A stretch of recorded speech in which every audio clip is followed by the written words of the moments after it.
Thank you. The Honorable Marcoleta is now recognized. Your turn. Marami pong salamat, Mr. Chairman. Sa YouTube, sabi po ninyo kanina, lahat ng election misinformation, katulad po ng mga contents that might negatively impact free and fair democratic elections, ay tinatanggal po ninyo, sir. Tama po. Mr. Chair, certain types of election misinformation po, Mr. Chair.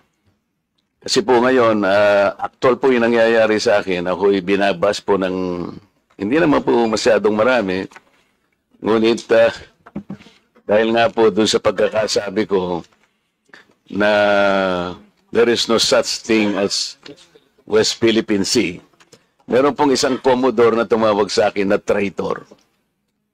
Do you understand, attorney, the word traitor?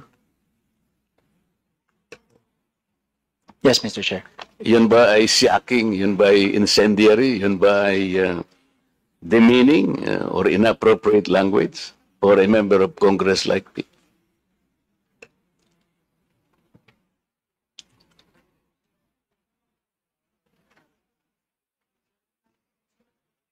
Mr. Chair, I don't know the full context of the statement, so I'm unable to provide a comment on that, Mr. Chair. Okay, let's give the context.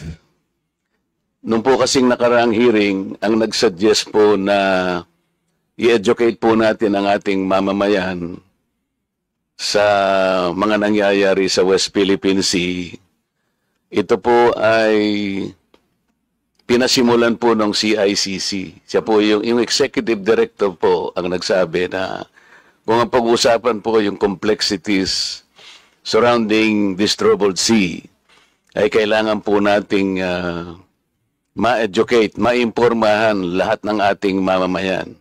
Yun po ay sinabi niya sa liwanag ng maraming misinformation, marami pong mga deepfakes, mga fake news. Tama naman po siya sapagkat sabi nga niya, only an informed citizen can repel a fake news. Ako po, sinuportahan ko yung pangungusap na yun sapagkat kailangan lang. Sapagkat hindi naman po pwedeng pag-usapan po natin ang West Philippine Sea ng tayo-tayo lang. Sapagkat marami rin pong claimants kasi na pinag-uusapan dyan sa bahaging yan ng ating mundo. So, gusto kong pasimulan po yung public discourse nung sinabi kong there is no such thing as West Philippine Sea. Ang ibig ko pong sabihin, if we involve the international community, hindi po nila makita sa mapa yung West Philippine Sea. Hanggat hindi po kasi natin na ipatatala ito do sa pandaigdigang patalaan ng mga dagat, magtataka po yung mga bansang nasa Europa halimbawa. I-google nila o baka gamitin pa nila yung mga platapormang ginagamit po, YouTube, Facebook. Hindi po nila makikita sapagkat anyone that Googles that particular area of our world, ang nakasulat lang po doon ay South China Sea. Hindi po naman nangangahulugan na pag sinabi natin South China Sea, pag-aari na ng China yon. In the same manner, Mr. Chair, yung Indian Ocean, hindi po pag-aari ng India yon. Yung Gulf of Mexico, Mr. Chair, hindi rin pag-aari ng Mexico. Ang ibig sabihin, gusto po nating iklaro lahat sapagkat ayaw nating payagan na magkakaroon ng misconception, miscommunication. Ang West Philippine Sea tayo po ang kumilalang. Tayo lamang po. Kung tayo lang naman po rito at wala na po tayong kasamang ibang bansa, okay na po sana yon. Hindi po pwede yung ganun sapagkat lalo na ngayon, pinag-uusapan nga po yung panig ng mundo na yan, ayaw nating masabi man lang ng ibang bansa, ano ba yung pinagkakaguluhan na ito? Bakit hindi namin makita yung West Philippine Sea? Kasi hindi nga po nakatala. Ang patalaan po, Mr. Chair, yung tinatawag lang International Hydrographic Organization. Ngayon po yung isang Commodore, tinawag po niya ako na traitor. Nang hindi po niya tiningnan yung konteksto ng pinag-uusapan. Bakit po hindi nyo ipaliwanag sa buong mundo na pinatatala na natin yung West Philippine Sea pero hindi natin maitala-tala. Matagal na pong panahon na pilit nating ipatala, hindi pa po na ipatatala. Kaya sa ngayon, hindi po nire-recognize. Tayo lamang po yon. Mr. Chair, yun pong sinasabi nating West Philippine Sea. Ito po yung bahagi ng ating exclusive economic zone. Atin po yun, for the record, kinakailang pong malaman ng lahat. Atin po yun, kahit anong mangyari, we will fight anybody to the last drop of our blood. Atin yun, yun ang ating exclusive economic zone. May pangalan o walang pangalan, atin yun. Pero yung isang Commodore na masyadong emotional, tinawag niya akong traitor, Mr. Chair, nang hindi po niya naiintindihan ang pinanggalingan ng pinag-uusapan dito. Pwede po ba tayong gumawa ng kalye, tayo-tayo lang, nang hindi natin ipatatala sa barangay o kaya sa munisipyo? Pagka pumunta ron si Honorable Barbers, may sakay ng isang tricycle at iwi-wish niya yon. Sapagkat ang gumawa lang doon si Congressman Paduan o sarili niya lang, hindi niya makikita yun, maliligaw yung tao. Yun ang ibig ko po sabihin. Ilagay po natin sa konteksto ng pangmundong pag-uusap ito. Hindi po tayo nag-iisang bansa lang sa daigdig. Yan po yung ibig ko sabihin. Ngayon kung mag-google po o kung magbablog po yung mga ibang mga tao at ipipilit nila na si Congressman Marcoleta, maka-China pala ito. Mr. Representative po ng YouTube. Kasi pag tinignan niyo po yung YouTube, lilitaw yan. Marcoleta pro-China. Paano po ninyo ipaliliwanag sa tao na hindi po ako pro-China? Ngayon po lumalabas, pag tinignan niyo po yung YouTube, lalabas po doon ewan ko sino po yung gumawa niya, pero maliwanag na talagang election misinformation, Mr. Chair. Lahat kanya ng kandidatong senador ni PRRD ay financially supported by China. Nandyan po ngayon sa YouTube. Lahat po niyan siguro nakikita nyo na. Paano po ito, hindi po niyo ite-take down itong mga contents na ito, sir?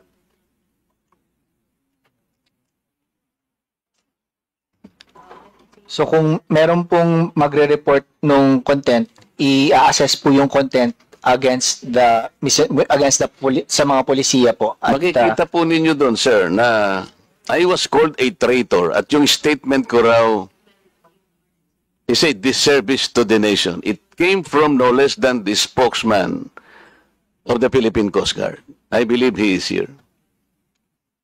May I request, Mr. Chair, that the Commodore sit in front or near us because there is still a vacant seat here between the Honorable Franz Castro and Yusek Nicolas Felix. Could you please occupy this seat, sir? Yes, kindly accede to the request of the Honorable Marcoleta.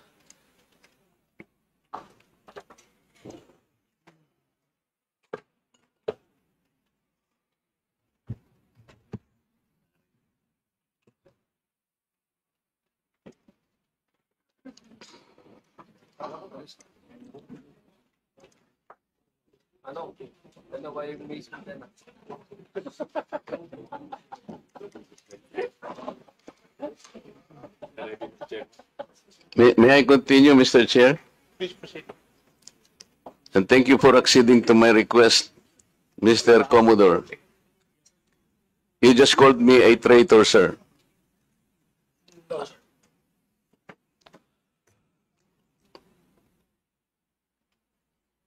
Nasa Facebook po, nasa social media. Mr. Chair, with your permission. Butit inulit mo, Commodore, bago ka sumagot doon sa tanong niyang Juan, patapusin mo muna yung legislator and then you wait until you are recognized by the chair, okay? Yes, sir. Thank you. Thanks, sir. Please proceed. You said that you did not say that I am a traitor, but it is in the social media. Did you take an effort to clarify that so that you could not mislead people because they might believe that you have said that? It is only now that you are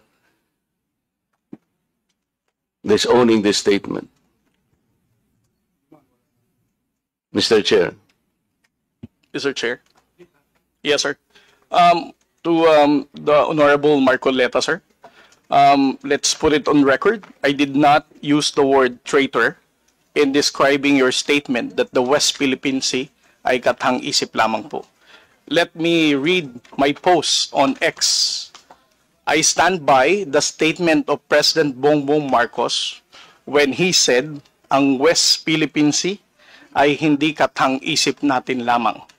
Ito ay atin, ito ay mananatiling atin hanggang nag-aalab ang diwa ng ating minamahal na bansang Pilipinas. Hearing someone claim that the West Philippine Sea is merely a fabrication of the Philippine government is a disservice and an embarrassment to their entire party, the organization he belonged to, and even their own family. How can the one face the younger generations today and tell them that our exclusive economic zone to the west of our archipelago is non-existent, effectively giving up the fight to assert their rights as Filipinos in the West Philippine Sea?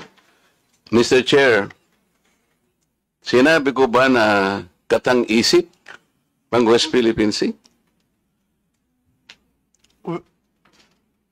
I cannot recall, Mr. Chair. Hindi, kasi ang salita mo dyan, merong nagsabing katang-isip. Sinabi ko ba na katang-isip ang West Philippine Sea? I said I stand by the statement of the President. I did not mention you said it, sir. Meron kang katang-isip na sinabi dyan eh. To whom are you referring that? No, sir. The katang-isip phrase was the President's statement during his SONA. I just merely restated the statement of President Bongbong Marcos Kaya nga, when he you are now delivered it to SONA. Kaya mo lang nilabas yan after I said that there is no such thing as West Philippine Sea. But that is in context of the fact that it is not yet registered in the International Hydrographic Organization. Alam mo, Commodore, ang procedure. Tama. Mr. Chair? No, you have to answer, Mr. Chair. Alam Yes, mo sir. yung procedure kung paano maitatala, kung paano natin papangalanan ang isang karagatan na tayo ang may-ari. You know the procedures, right? With respect to the 19th Congress who passed You the have Republic to Act answer my question, 12064, Mr. Chair. the Philippine Maritime Zones Act, sir, the West. Kindly repeat your question. You know, Commodore, the procedures on how we can register the name of a maritime area that we control or that we believe it is ours. You know the procedures on how Yes, to sir. register. Okay. So, ano na po ba, nakarehistro na po ba, nairehistro na po ba natin yung West Philippine Sea? Sir, with regard to your question, there must be a legislation and then submit it to the international. Oo nga, meron na po Hydrographic tayong Organization. legislation. And Yes, as a sir. matter of fact, nagagawa na po yung Congress. Kailangan po talaga yon. Yes, sir. Nagpasimula tayo sa administrative order, pero kulang yon. Kaya nga po ang Congress gumawa para tulungan po kayo. Okay, sa ngayon po, sa tagal na po ng proseso, yun po yung dapat ninyong palaging gagawin. Kailangan lahat ng lakas natin gamitin, maparehistro po natin. Pero ngayon, hindi pa nakarehistro. Tama po. Again, sir, answer your question. It Please. steps by step. Commodore, sandali. Yes, sir. Please answer the question Yes, sir. directly. The question calls for a yes or no. No, sir. If it's in IHO, yes, through legislation. Sinasabi ko yung IHO because this is the only world body that officially names a particular area of the sea. Kaya sa konteksto po ng pinag-uusapan natin, kaya ko lang nasabi, sapagkat hindi pa po nakatala, we need the international community to recognize a part of our own. Yun lang po ang punto doon, Mr. Commodore. So kung hindi pa po nakatala, tama po ako, hindi ba? No, sir. You are inconsistent. No, sir. I did not say that you're correct. I will not agree that you are correct. West Philippine Sea is our exclusive economic zone. Eh, Mr. Chair, wala tayong dispute that. Sinasabi ko na nga sa iyo, yung sinasabi nating West Philippine Sea is our own exclusive economic zone. This is ours. You and I should fight for it until the last drop of our blood. Ang sinasabi natin dito, kagaya ng nire-request ng CICC, let us educate our people sapagkat ang alam ng mga tao, lahat tayo, ang alam natin, nakarehistro na. Ang sinasabi ko, hindi pa po nakarehistro. Ikaw ba pwede kang mag-enroll sa isang eskwela nang hindi ka nag-register, nang hindi ka nag-enroll? You answer my question. Of course, sir, there is a legislation. Kaya hindi pa nakarehistro, Mr. Chair. This is the only point. Let us not create a mountain out of molehill. Bigla mong sasabihin, in response to what I said, tathang isip o bla bla bla, at lumabas sa traitor. Hindi ka man lang gumawa ng effort, for example, na I did not say that. Ngayon mo lang sinasabi. But you know, people are bashing me. I am pro-China. When is the last time or the first time that I am pro-China? Again, Mr. Chair, I never said that you are a traitor. That is clearly posted on my Twitter Pero account. hindi ka po nagbigay ng paliwanag na sinabi mo sana doon sa social media din. Bakit nyo ina-ascribe sa akin na sinabi ko na traitor si Kong Marcoleta? I did not say that. It is only now that you are explaining na wala kang sinabi. But kumalat na sa social media, kaya nga tayo nandito. These are the excesses and the abusiveness of social media, Mr. Chair. Nangyari na. Kahit na ilang libong mag-explain ka dito, yung tao narinig na nila na ikaw ang nagsabi because meron ka pang litrato dun eh. Mr. Chair, nobody has ever asked me whether you are a traitor. This was only the first time that I was asked whether you are a traitor or not. You are not even aware na sa social media sumabog yun. Nandun yung litrato mo and the claim that I am a traitor. Ngayon ka lang nagpapaliwanag na I am not a traitor. Pero nangyari na yon. Mr. Chair, I don't think that I'm under in any obligation to respond to all those social media Mr. posts Chair, by bloggers, social media influencers to tell them that Mr. they're Chair. wrong. Siya muna. Sabi niya wala siyang obligation. Finish your statement. Yes, sir. Mr. Chair, Honorable Marcoleta, sir, I think I'm no under obligation to tell all the social media influencers, to bloggers, defend your name, tell them that you are not a traitor. Again, I did not mention that you are a traitor. Those words did not come from me. Why would I go to the extent of defending you and you are running for Senate? I might as well be interpreted as supporting somebody for public office. Mr. Chair, clarifying something that is wrong is Have not the floor, political. please. Thank you, sir. Commodore, ang tinatanong lang ni Honorable Marco Rex that merong lumabas kang statement. Siguro, binigyan ng interpretation ng ibang vloggers at nasabi na traitor si Honorable Marcoleta. Ang tinatanong niya is, unang-una, alam mo ba ito na gano'n ang nangyari? Would you know? No, sir, because when it became a social media popular post, I was not here in the country. I was actually in the official business outside. So when did you come to know about this? I only came to know about it when Congressman Marcoleta called me Gago and Mangmang in one of his interviews. So when was that?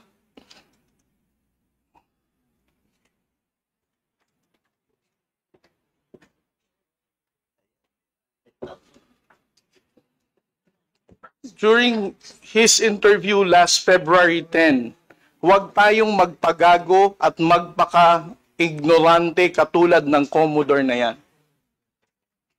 So, at that point in time, ang tinatanong kanina ni Honorable Marco Roleta na merong misinterpretation doon sa iyong statement sa social media. Yes, sir. And you did not bother na i-correct man lang yun. Yun ang dinadrive ni Honorable Marco Roleta kanina pa. Yes, sir. So, please answer that question. You did not do anything. I did not do anything, sir. Okay. Why? Why did you not do anything? It's because, sir, if I'm going to keep on defending to any, because one, No. yeah, You are not supposed Yes. to defend me. yes, sir. Because If as I it is said, true, Mr. Chair, that he did not call me traitor, but it continues to be there and to be consumed by the public through the social media. I think it is his responsibility to deny it if it did not come from him. That is all I was asking. And I think this is not too big for him to do. Yun lamang eh. Yeah, but I admitted that he did not do anything. Yun na nga. That's why I'm asking why is it not important to you to correct something that did not originate from you? it's because, Mr. Chair, the only time I learned about that was when I heard about your interview calling me gago and mangmang. Why would I even defend you if you're calling me gago? As a commissioned officer of the Philippine Coast Guard, being a spokesperson, calling me mangmang, not knowing what I'm saying. But actually, if you will read that context, How would I even the defend act you? of doing it Sandali, is the sandali. one that is Papatungkulin mo gago. muna Di siya. ba? Yung ganon, not necessarily the person eh. Eh sabi ko nga sa'yo, kung kinorek mo man lamang yun, because it continue to be there in the social media, Mr. Chair, yun ang nakakasama sapagkat people, hindi ko naman sinabi talaga yun. Mamamatay siya because it came from you. Pero pag hindi mo sinabi at you continue to be silent, akala ng tao, sinabi mo. So that is the problem, Mr. Chair. And I think we are hearing this in order to correct the misconception and misinformation because it continues to spread. If you get the point, Commodore, Mr. Chair. Mr. Chair, again, sir, kung bakit ko po hindi binawi ay dahil nalaman ko lamang po itong balita na ito na nag-spread siya nung nagpa-interview po kayo na ginagago niyo po ako. As a human being, how would I defend somebody na ginagago po ako sa public interview? Mr. Chair, kung titingnan mo yung konteksto ng pagkakasalitan, hindi ikaw ang ginagago. Ikaw ang ginagago. Ang sinasabi ko rito, let us defend our own nang hindi tayo nagiging gago o kaya nagiging emotional. It's actually hindi sa tao eh. Kung hindi yung act na, halimbawa wala tayong ginawa o kaya sinabi natin. Kasi nagmumula ako, Mr. Chair, sa pagkakasabi na hindi man lang tiningnang mabuti saan ba nang galing itong narrative. Ngayon, i-explain ko nga sa iyo, Commodore, ito yung nangyari doon sa pinagsimulan na dapat nating i-educate ang ating mga kababayan. Yun ang pinagmulan nun. So it is not disservice. I do not deserve to be called a traitor just like that. Kasi ang gusto kong mangyari, lumitaw na mainformahan natin ng tao na sa ngayon hindi pa talaga naitatala officially yung West Philippine Sea para malaman ng tao. At yun ang kailangan natin gawin. Pagsikapan natin, pagsakitan natin, ipatala natin, Mr. Chair. Because pag napatala na natin yun at ginugel nila, talaga palang merong West Philippine Sea. Hindi lamang dahil sa nandun, gumawa na tayo ng batas. Because, Mr. Chair, that is preparatory para maipatala na nga natin eh. Kaya lang natatagalan talaga. Ganon siguro yung proseso. So yung pong mga ibang vloggers, Commodore, hindi nila ma-recognize. Kaya example ko kanina, ginugoogle, wine-waste ni Congressman Barbers, yung kalye na na gawa lang ni Congressman Paduano, hindi po niya makita. So nagkakaroon ng confusion. The tendency to be misinformed proceeds from the fact na hindi pa talaga na ipatala, sir. That's the only point. Mr. Chair, ngayon, kung babalik po sa Google, Mr. YouTube, ito kumakalat, lumalakad, but you are not doing anything to control this. So, ang daming, ngayon, nagbabas sila sa akin, oh, si Marcoleta, pro-China. Ngayon, may lumitaw na naman through your platform. Lahat po ng senador na kagrupo ni ganito, lahat po sila ay pinopondohan po ng China. Nandito ngayon. I will show it to you before you leave, sir, na lumilitaw na naman dito. So kasama po ako doon sa grupo na yon na pinipinance ng China. Ganun po eh. So it becomes now an election misinformation that will impact on the credibility of the election. Maaring mamislead po na naman ang mga tao. Yun po yung ating gustong ayusin. Yung misconception and misinformation. Lumitaw lamang po kasi sa kawalan ng information na hindi pa po natin naipatala, Commodore. Hindi pa nakatala talaga officially. Tayo-tayo po, walang problema eh. Kung tayo-tayo lang. Sapagkat yung bahagi na yun ng ating karagatan, may pangalan man yan o wala. Sabi ko nga sa iyo kanina, tayong dalawa ilaban natin yun hanggang sa huling patak ng ating dugo. Atin yun at walang makakapagpabago doon. Ang problema, nagkakagulo tayo because of that misconception. Walang masamang tinapay doon, Mr. Chair. I want to explain that. Ngayon, ako nagpapasalamat ako sa iyo at sinabi mo ngayon at naliwanagan na hindi mo pala sinabi yung I am a traitor. So salamat kahit nahuli. Sabi nga natin, Mr. Chair, huli man daw at magaling, nayahabol din. Kaya lang ang problema ko ngayon, Mr. Chair, yun pong kumakalat na akala nila sinabi mo. At lumaki nga, sapagkat siguro, dahil medyo nasaktan naman ako, nakapagsalita ako ng wag nating depensa ng sariling atin na magiging emotional tayo o kaya nagpapakagago tayo. So, kaya lumaki ng lumaki dahil lamang doon. But the context, Mr. Chair, the context is gusto nating huwag gamitin ang misconception or misinformation, lalo na ng mga vloggers, sa lahat po ng bahagi o aspeto ng ating buhay. Ang West Philippine Sea ay atin, Commodore. Yes, Because this is the exclusive economic zone of the country. And there is no changing that fact. Kahit anong magbali-baligtarin natin ang mundo natin, atin ito. Kaya lang ipatala po natin yung pangalan para po hindi gamitin sa misinformation. Mr. Chair, thank you very much. Well, I think we have seen one of the ill effects of misinformation. I think everybody will agree to that. That is one of the ill effects of fake news or misinformation. Would you agree? Yes. So next time, kasi hindi ako nagbabasa kasi ng mga ganyan eh. Para hindi ako apektado. Yan ang ko. Yes, Madam Tikia. Mr. Chairman, I would just like to, with the indulgence of the chair and the members, I also take exception to what the Commodore has labeled me as being makapili. In my testimony the first time, I said I am not pro-China, I am pro-Philippines, but I'm not makapili. He labeled several people as being makapili, and ako po'y apo ng isang guerrilla. So I took offense on that and I stopped following him. Ang nangyayari ho kasi reverse ngayon eh. Pag ang tao nasa gobyerno, nililabel ka as being makapili, just like that. And you know the reason, Mr. Chairman, why he called me makapili? I had an interview with a Chinese journalist. That doesn't make me makapili. That doesn't make anyone makapili. So, wag sana po natin dadalhin yung usapan sa kune-question yung katauhan ng tao. That's why I never followed him. I used to follow him. I used to question him. But after labeling me as makapili, na hindi po, alam ng karamihan ng kaibigan ko, nag-decide na sana ako sa ibang bansa, pero umuwi ako. Pero for man in uniform to call me makapili, that's insulting. Yun lang, sir. Any statement? Commodore?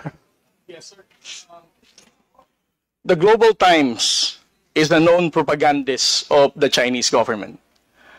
If you're going to look at those personalities na in-interview ng Global Times, you're going to doubt what is the objective, why such personalities are being interviewed. If you're going to look at the posts of those people who were interviewed and who gave comments about our fight in the West Philippine Sea, I think that's where I'm getting that kind of assertion. Again, this is just an opinion, but those opinion is guarded on what I have seen so far in their social media posting about how they reacted on our responses in the West Philippine Sea, about how they downplayed the level of aggression that the armed forces of the Philippines and the Philippine Coast Guard is experiencing in the West Philippine Sea, not to mention the abuses of the Chinese Coast Guard against the Filipino fishermen in Bajo de Masinloc. I am not labeling anybody as makapili unless you're going to support and toe the line for our fight in the West Philippine Sea. Ang laban po natin sa West Philippine Sea requires amplification of truth and factual narrative. Let us not distort the messaging of the Philippine government. Ang laban po ng West Philippine Sea, hindi lamang po ito laban ni Pangulong Bongbong Marcos. Laban po nating lahat ito bilang Pilipino. I agree with you. But that doesn't give you the right to label people unless you have concrete pieces of evidence. When you label people wrongly, they are committing a crime. Would you agree with that, Commodore? Yes, sir. I definitely agree. And that's why I'm looking into my social media whether I clearly identified Ms. Maluti Kia as a makipili. Sir, you tagged me. That's why I stopped following you.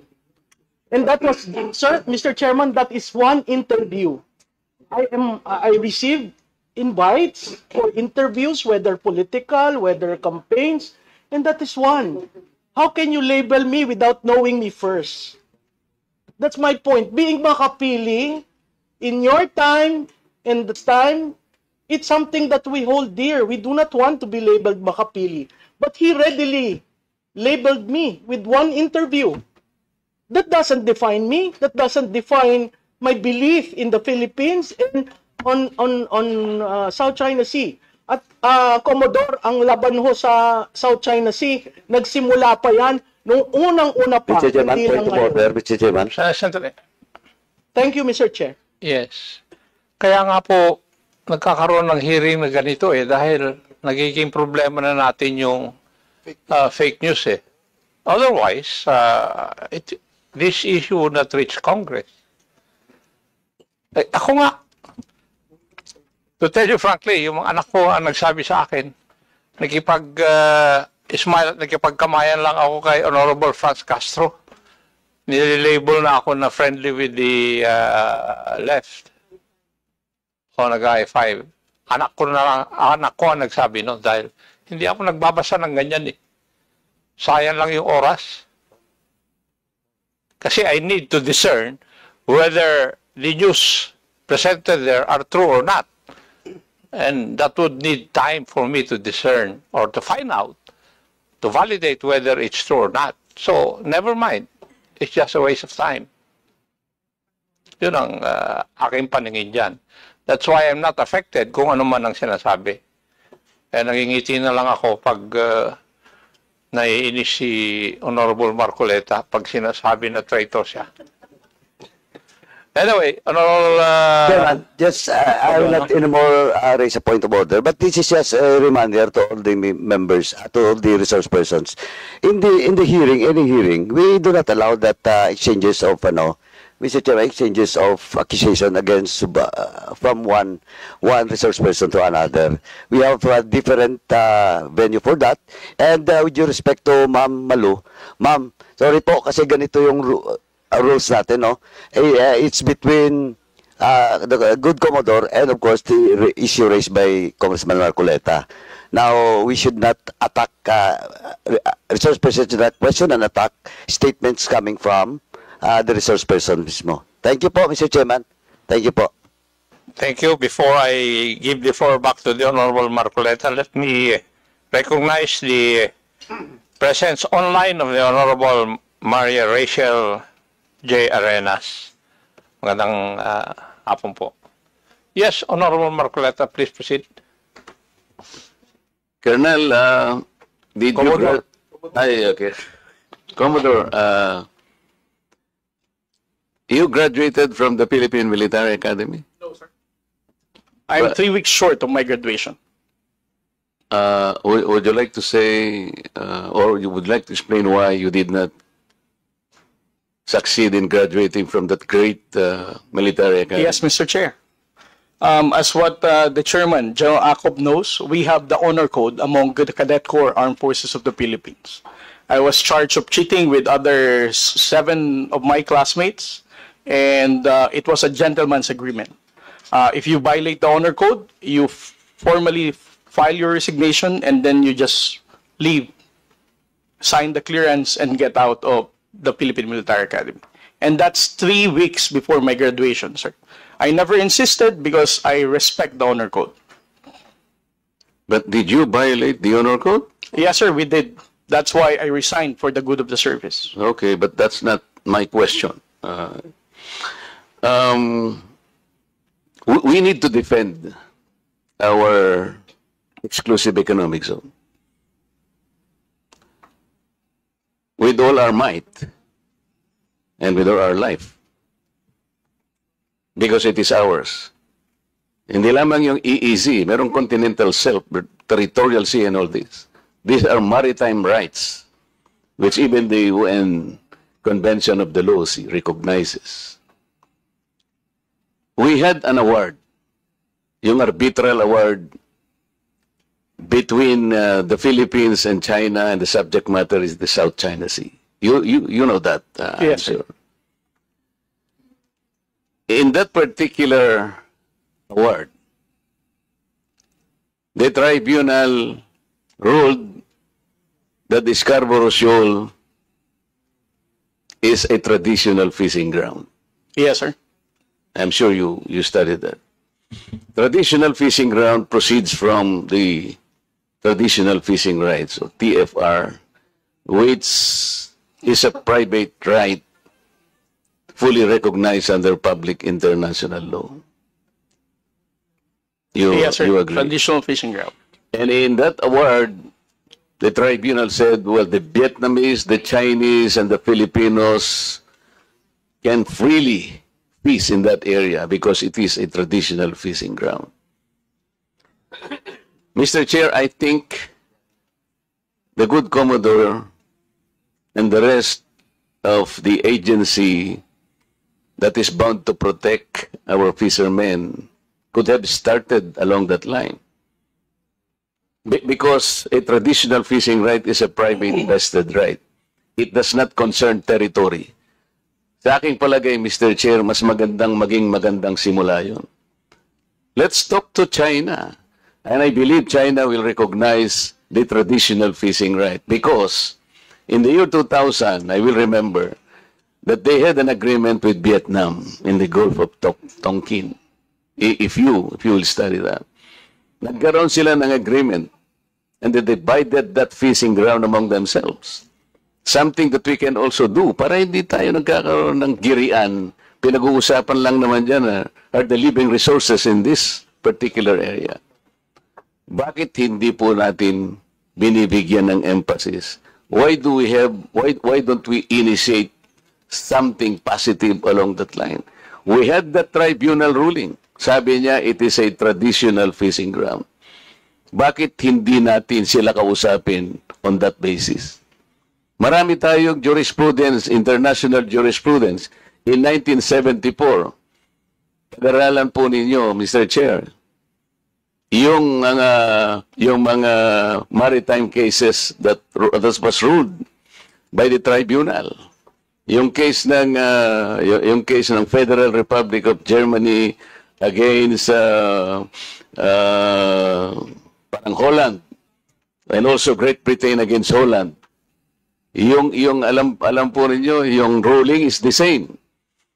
Kahit siya yung merong reference do sa sea na yon, it cannot exclude the rights of the other coastal areas to fish sapagkat they invoke the traditional fishing right. I am asking, Mr. Chair, why no initiative has been taken along that line? Mr. Chair, yes, sir. To Honorable Marcoleta, it's beyond my pay grade to explain why our strategy is not in alignment with that fishery agreement in Bajo de Masinloc. And it's also worth mentioning that the Philippine Maritime Zones Act highlighted that Bajo de Masinloc and its territorial seas, we have sovereignty and sovereign rights over these waters. So on our level, in the Philippine Coast Guard, we cannot go against to the enacted law of the Congress, much more to the national security and foreign policy direction of the President. I am not saying that it is within your pay grade to discuss it with the Republic of China. What I'm saying is maybe because you are a member of the Philippine Coast Guard, you could have talked to the other agencies of government higher than you that we could be initiating this along this line. Because we can take advantage of that particular tribunal's decision. Hindi ba? Pwede naman natin gamitin yun eh. Sabi ko nga sa'yo, ang daming cases, maritime cases, disputes ruled by the same tribunal. Oh, ito, gamitin natin because they're all involved traditional fishing rights. Eh, yung arbitral award natin, eh, sinabi nga that the Scarborough Shoal is a traditional fishing ground. So, sinasabi ko lang, pwede tayong mag-initiate along this line because we are backed up by the award. And another, Mr. Chair, have you read the entirety of the UNCLOS? Not the entirety, sir. I won't pretend that I have, even if I read, I'm not a lawyer. I have a PhD in international relations, but I'm not a legal person. So I won't claim that I fully comprehended the contents of the entire UNCLOS. Understood. Okay, so what about the aspect of that particular UNCLOS document that relates to the particular maritime area that is now called South China Sea? The South China Sea is a semi-enclosed sea. Did you find in the UNCLOS the significance of a semi-enclosed sea? I think it is under Article 123 of the UNCLOS.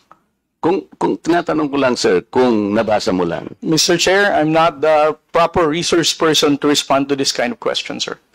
Thank you, Mr. Chair, because I am raising that particular issue because if the most responsible agency will look at it, there is a connection on how we should approach the entire problem because the entire South China Sea is a troubled sea. Kaya dapat inaaral natin, saan kaya tayo magsisimula? Ano kaya ang magiging basihan sana natin to approach this issue?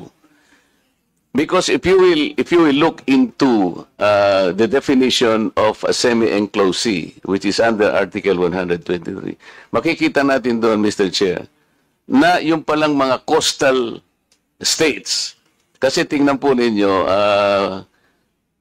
imagine it, on the north, nandun po yung China, on the east, nandyan ang Philippines, on the west, nandyan ang Vietnam, southern part, nandyan ang Malaysia. Kaya, at meron din Taiwan on the north. Kaya tinawag po siya sa UNCLOS, Mr. Sen, na semi-enclosed sea. What is the significance of the semi-enclosed sea?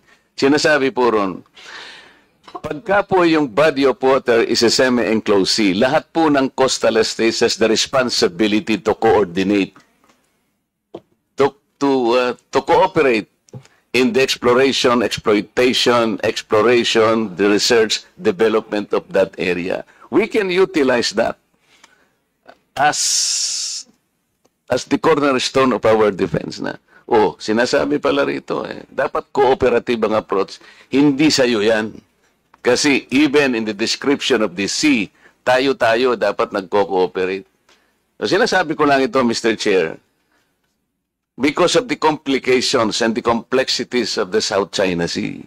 Kaya po, kahit na konti lang ang panahon, gusto ko makakontribute na ito po ang dapat nating pagsikapang aralin. So maraming salamat po, Mr. Chair, sa inyong pasensya sa akin na medyo nagtagal para ipaliwanag lang ng konti, alang-alang po sa pagkaunawa nating lahat. Thank you, sir.